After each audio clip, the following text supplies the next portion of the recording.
Never met a stranger.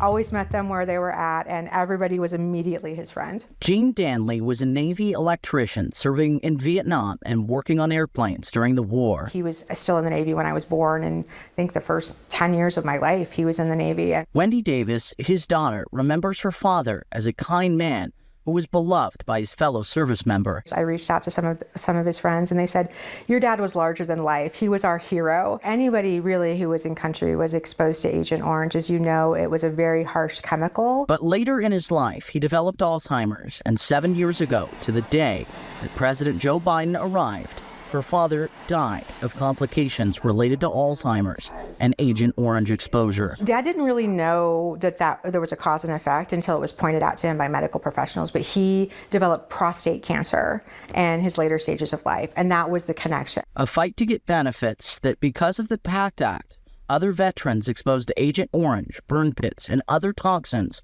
don't ever have to fight again. He had to fight to prove that. It wasn't always assumed that if you were in country that you had that exposure, and that was really his experience. Started a Wyoming Guard right after September 11th. Veterans like Thor Fiedler. Right around 2004, they were revving up to deploy out. So I got on that hop, and we got attached with the 2nd of the 506th from the 101st. Well, you might not know him from his voice. If you watch Fox 13, you know his work. Thor is one of our photographers, working hard behind the camera to tell stories. This is the ARCOM, Army Combination Medal. But he's also a veteran and a recipient of the benefits from the Pact Act. I just happened to know about it because I was up at the VA doing an appointment, and I ran into somebody that's like, hey, this is going on tomorrow. Making it his mission to tell all vets who don't know. Do you know about this? A lot of them don't.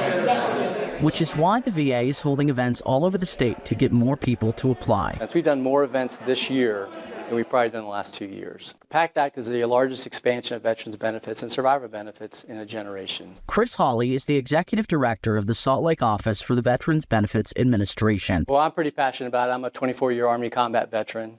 So these are my brothers and sisters. And so we need to make sure that they are served and they get all the benefits that they earn. Now vets can apply and start earning benefits that they deserve. We want to make sure that they have these benefits available to them, that they and their families are supported during this stage in their lives. We raised our hands. What you don't see is you see the family members that are standing behind them that were affected by this. And for Wendy, a president taking notice of families and vets like her dad is a great honor. I think it's really impactful that President Biden is speaking about this act and honoring our veterans with this act and then speaking about it. It's a really big deal.